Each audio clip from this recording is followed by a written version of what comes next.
या कुक्षि विवरे कृत्वा स्वयं रक्षति सर्वतः नमामि जननीं देवीं परां प्रकृतिरूपिणीं మాతృదేవో భవ పితృదేవో భవ. ఇప్పుడు మనము ఫిబ్రవరి నెల 16వ తారీఖు నుంచి 28వ తారీఖు వరకు 2026వ సంవత్సరం గోచార ఫలితాలు, పక్ష ఫలితాలు ఏ విధంగా ఉంటాయో సశాస్త్రీయమైన పద్ధతిలో తెలుసుకునేటట్టు ప్రయత్నించేద్దాం. మీనరాశి వారికి ఫిబ్రవరి నెల 2026 సంవత్సరం 16వ తారీఖు నుండి 28వ తారీఖు వరకు గోచార ఫలితాలు ఏ విధంగా ఉన్నాయో తెలుసుకునే ప్రయత్నం చేద్దాం. మీనరాశి వారికి జన్మంలోనే శని, ఇది ఏలినాటి శనిలో అతి ముఖ్యమైనటువంటి ఘట్టము. 3 రాసుల్లో జరుగుతుందని మనం చెప్పుకున్నాం కదా. కాబట్టి ఇక్కడ జన్మంలోనే శని కాబట్టి ఇక్కడ మీకు శరీరానికి సంబంధించినటువంటి కొంచెం అనారోగ్యాలు చేసే అవకాశం ఎక్కువ, ఇబ్బంది పెట్టే అవకాశం చాలా ఎక్కువ. జన్మంలోనే ఉంది కాబట్టి ఏ పని మొదలుపెట్టినా చేద్దాము చూద్దాము అనేటటువంటి పరిస్థితి ఉంటుంది, కానీ పని ముందుకు వెళ్ళనటువంటి పరిస్థితి. ఈ విధమైన పరిస్థితులన్నీ కల్పిస్తూ ఉంటాడు. ఇందులో పెట్టిన అపజయాన్నే మనకి అందించే ప్రయత్నం చేస్తూ ఉంటాడు శని భగవానుడు. ఇకపోతే చతుర్థ స్థానంలో గురు సంచారం జరుగుతోంది, అదే వక్రగతిలో ఉన్నారు.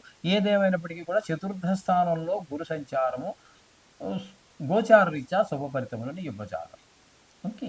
ఇకపోతే 6వ స్థానంలో కేతుగ్రహ సంచారం జరుగుతోంది. 6వ స్థానంలో కేతుగ్రహ సంచారం మాత్రం శుభ ఫలితాలు ఇస్తుంది. ఆరోగ్యం బాగుండే విధంగా చూస్తారు.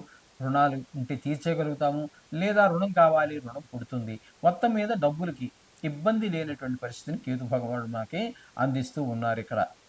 ఈ విధమైన పరిస్థితి. కొంతమంది ఎందుకో అప్పుడు దాకా శత్రువులుగా ఉన్న వాళ్ళు కూడా మనకు మిత్రత్వం కోసం వాళ్ళే ప్రయత్నం చేస్తూ ఉంటారు.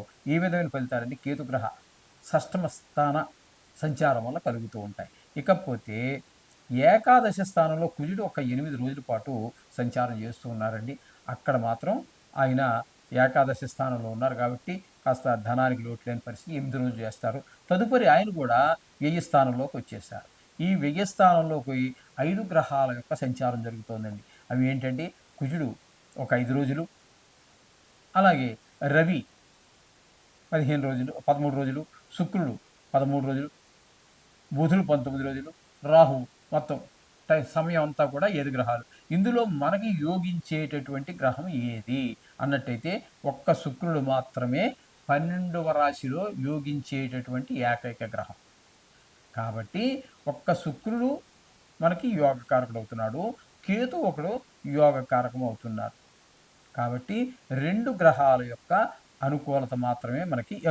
కుజుడు కూడా ఒక 8 రోజులు ఏకాదశి స్థానంలో, అంటే 2 గ్రహాలు పూర్తిగాను, కుజుడు పాక్షికంగాను, అంటే 2.5 గ్రహాలు మాత్రమే మనకు అనుకూలమైనటువంటి ఫలితాన్ని ఇస్తూ ఉన్నాయి. కాబట్టి మనము ఖచ్చితంగా నవగ్రహాల యొక్క శ్లోకాలు రోజు చదువుకోవటము, వీలుంటే కాస్త గుడికి వెళ్ళి నవగ్రహాలు ఉన్నట్టయితే ప్రదర్శన చేయటం, ఇది చాలా ముఖ్యంగా గమనించుకోండి. భక్తిపూర్వకంగా చెయ్యండి. చేసిన 5 నిమిషాలు చేస్తారో 2 నిమిషాలు చేస్తారో మనసు దేవుడి మీద పెట్టి భక్తితో చేయండి. భక్తి లేకపోతే వృధా. పువ్వులు దండగా, ఫలాలు దండగా, సమయం వృధా. మనకి ప్రతి పూజలో కూడా లాస్ట్లో మనకి చెప్పిస్తారు అయ్యగారు, మంత్రహీనం, క్రియాహీనం, భక్తిహీనం. మంత్రహీనమైన పంపములిగేది లేదు, క్రియాహీనం ఆయన చెప్పినట్టు కాకుండా ఆయన ముక్కు పట్టుకుంటేనే చూపు పట్టుకున్నాం, ఇలాంటి పనులు చేసినా దానివల్ల ఒరిగే నష్టపోయేది ఏమి లేదు. భక్తిహీనం అంటే మొత్తం దండగా. నువ్వు ఖర్చు పెట్టిన అరటిపండు, కొబ్బరికాయ, హాతకర్పూరం, అగరబత్తులు అన్ని సమయం అన్ని దండగే. నువ్వు ఆ పూజ చేయడం వల్ల ఏంటంటే పంతులు గారికి ఏవో నువ్వు ఇస్తావు చూడు దక్షిణ, అది ఒకటే ఆయన లాభం అంతే. భగవంతుడికి కానీ నీకు కానీ ఏమీ అక్కడ ఒరిగేది ఏమి ఉండదు. చేత భక్తి అనేది చాలా చాలా చాలా ముఖ్యమైనటువంటి విషయం, గమనించుకోగలరు. శుభం భూయాత్. మేషరాశి వారికి తృతీయ స్థానంలో గురు యొక్క సంచారం జరుగుతున్నదండి. అట్లాగే 5వ స్థానంలో కేతుగ్రహ సంచారం జరుగుతున్నది. 6వ స్థానంలో 7, 8, 9 స్థానాలన్నీ కూడా ఇంచుమించుగా అన్నీ కూడా ఖాళీగానే జరుగుతున్నది. కాకపోతే దశమ స్థానంలో కుజుని యొక్క సంచారం ఒక 8 రోజులు జరుగుతున్నది. తదుపరి సంక్రమణం చెంది ఆయన దశమ స్థానం నుంచి ఏకాదశ స్థానంలోనికి ప్రవేశిస్తూ ఉన్నారు. ఇక ఏకాదశ స్థానంలో రవి పూర్తిగా ఈ 14 రోజులు, 13 రోజులు. అట్లాగే శుక్రుడు కూడా ఏకాదశి స్థానంలోని, బుధుడు కూడా ఏకాదశ స్థానంలోనే జరుగుతున్నారు. అట్లాగే రాహువు మొదటి నుంచి కూడా ఇక్కడ చాలా కాలంగా ఈ ఏకాదశ స్థానంలోనే ఉన్నారు. వ్యయ స్థానంలో శని యొక్క సంచారం జరుగుతోంది. అంటే ఏంటనమాట, శని ఏ స్థానంలో ఉన్నారు అంటే మేషరాశి వారికి ఏలినాటి శని జరుగుతున్నదని అర్థం. ఓకే. వ్యయ స్థానంలో శని భగవాన్ యొక్క సంచారం వల్ల ధన వ్యయం, ధన నష్టం, కొంతమందికి కారాగార శిక్షలు, కొంతమందికి కలత నష్టం, విదేశం విదేశాలకు వెళ్ళాలి అనుకునే వారికి మాత్రం ప్రోత్సాహం కలగజేస్తాడు. మిగతా వాళ్ళందరికీ కూడా శుభ ఫలితాలైతే ఇవ్వజాలడు. అలాగే శత్రుభయం, మనోవిచారం ఇత్యాదులన్నీ కూడా వ్యయస్థానంలో శని భగవాన్ యొక్క సంచారం వల్ల జరుగుతూ ఉంటాయి. ఇకపోతే తృతీయ స్థానంలో గురువు యొక్క సంచారం గోచార రీత్యా అది కూడా వక్రంగా ఉన్నారాయన. అందుచేత ఏదేమైనప్పటికీ దీంట్లో కొంచెం కాంట్రవర్సీలు ఉన్నాయి. అది మీకు ఇదివరకు కూడా మనం చెప్పుకోవడం జరిగింది. అంటే అంత ప్రభావాన్ని చూపించకపోవచ్చు కానీ అదే స్థాన ఫలితాలను చూపిస్తాడు అనేసి కొంతమంది, లేదు వెనక స్థాన ఫలితాలని కొంతమంది, ఈ రకమైనటువంటి కాంట్రవర్సీ ఉన్నదండి అక్కడ. ఇక్కడ మనం తృతీయ స్థానంలో గురువుని యథాతథంగా మనం చెప్పుకుందాం. ఇక్కడ గోచార రీత్యా గురువు తృతీయ స్థానంలో యోగించచాలరు. అంటే ఎవరి యొక్క సహాయ సహకారాలు మనకి ఆశించిన మేరకు దొరకవు. మనం ఆశించినా కూడా ప్రయోజనం వాళ్ళ దగ్గర నుంచి సరి అయిన సహకారం అందదు. మిత్రులు కావచ్చు, బంధువులు కావచ్చు, చిన్ననాటి స్నేహితులు కావచ్చు, ఎక్కడ వారైనా కూడా ఆ సమయానికి వాళ్ళ దగ్గర లేకపోవటం ఏదైతే కానీ మొత్తం మీద మనకి ఖాళీ చేయి చూపించడం జరుగుతుంది. రక్తహస్తాలతోటే మనకి చెప్తారు తప్పితే ఏది మనకు సహాయపడేవారు అయితే ఇది ఎవరో ఉండరు. ఇకపోతే 5వ స్థానంలో కేతుగ్రహ సంచారం జరుగుతున్నదండి. 5వ స్థానంలో కేతుగ్రహ సంచారం సంతానం మీద దుష్ప్రభావాన్ని చూపిస్తుంది.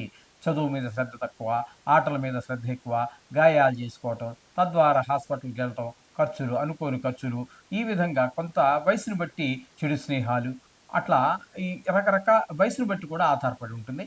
మొత్తం మీద సంతానం మీద చెడు ప్రభావం చూపిస్తూ ఉంటుంది. ఇక మనం చెప్పుకోవాలంటే దశమ స్థానంలో కుజుని యొక్క సంచారం ఒక 8 రోజులు జరుగుతున్నదండి. ఆ 8 రోజులు శుభ ఫలితములను ఇవ్వజాలరు. వృత్తిపరమైన ఆటంకాలను కుజుడు కలగజేస్తూ ఉన్నాడు. తదుపరి ఆయన సంక్రమణం చెంది ఏకాదశి స్థానమైనటువంటి కుంభంలో ప్రవేశిస్తూ ఉన్నారు. ఆ కుంభంలో ఒక 5 రోజుల పాటు సంచారం చేస్తూ ఉన్నారు. ఇక్కడ ఏకాదశి స్థానంలో ఉన్నటువంటి ఏ గ్రహమైనా కూడా మంచి శుభ ఫలితాలు ఇస్తుంది. అక్కడ మనకి ధనలాభము, ధనార్జన, వ్యవహార నైపుణ్యము, ఏ పని మొదలెట్టినప్పటికీ దిగ్విజయంగా పూర్తి చేయగలగటము ఇత్యాదివన్నీ కూడా ఏకాదశి స్థానంలో కుజగ్రహ సంచారం చూపిస్తూ ఉన్నది. అలాగే రవి భగవానుడు కూడా ఇక్కడ ఏకాదశ స్థానంలో చెప్పాలి అన్నట్టయితే 5 గ్రహాల యొక్క సంచారం జరుగుతుంది. ఇప్పుడు కుజుడి గురించి చెప్పుకున్నాం కదా, ఇప్పుడు రవి గురించి చెప్పుకుందాం.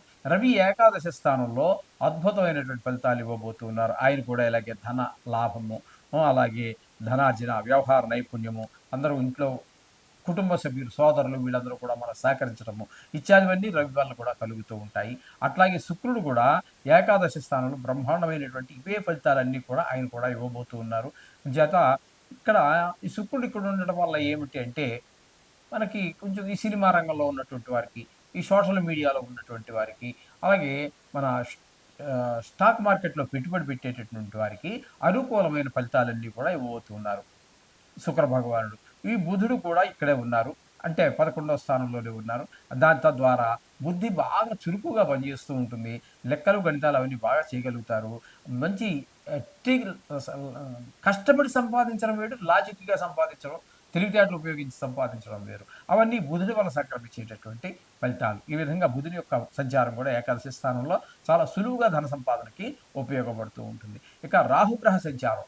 రాహు కూడా అద్భుతమైనటువంటి ఫలితాలు ఇవ్వబోతూ ఉన్నారు ఇక్కడ. అందుచేత మొత్తంగా మనం చెప్పుకోవాలి అన్నట్టయితే ఈయన కూడా ఇక్కడ ఉండడం ద్వారా సేమ్ ఇవే ఫలితాలు, మంచి ఫలితాలు, ధనార్జన, ధన లాభము, అలాగే ఇంట్లో కుటుంబ సభ్యులందరూ సహకరించడం, అన్నదమ్ములు సహకరించడం, అలంకారాల మీద ప్రీతి ఇట్లా ఉంటుంటుంది. ఈ విధంగా రాహు వల్ల కూడా మంచి ఫలితాలే ఉన్నాయి. మొత్తంగా ఈ ఏకాదశ స్థానంలో ఉన్నటువంటి 5 గ్రహాలు కూడా ఒకంటే కుజుడు మాత్రం పాక్షికంగా, కానీ మిగతా 4 గ్రహాలు పూర్తిగాను, ఈ కుజుడు మాత్రం పాక్షికంగాను 5 గ్రహాల యొక్క ఫలితం మనకి శుభప్రదమైన ఫలితాలు ఇస్తూ ఉన్నాయి. కాబట్టి 5 గ్రహాల అనుకూలత ఉంది. మొత్తంగా మనం చెప్పాలి అన్నట్టయితే చాలా శుభ ఫలితాలన్నీ కూడా మేషరాశి వారు చవి చూడబోతున్నారు ఈ 15 రోజుల్లో. అంటే ఈ 13 రోజుల్లో రెండవ పక్షం ఫిబ్రవరి. ఎందుకంటే నిజానికి 15 రోజులు ఉండాలి. 15 గాని, 16 కానీ ఉండాలి. ఫిబ్రవరి నెల 28 రోజులే కాబట్టి ఇక్కడ మొదటి పక్షం అయిపోయింది కాబట్టి ఇక మిగిలిన 13 రోజులే. ఇక్కడ పక్షము అనగానే ఇవి ఈ ఫిబ్రవరి నెలలో ఈ ఒక్కసారికి 13 రోజులుగా పరిగణన తీసుకోండి. శుభం భూయాత్.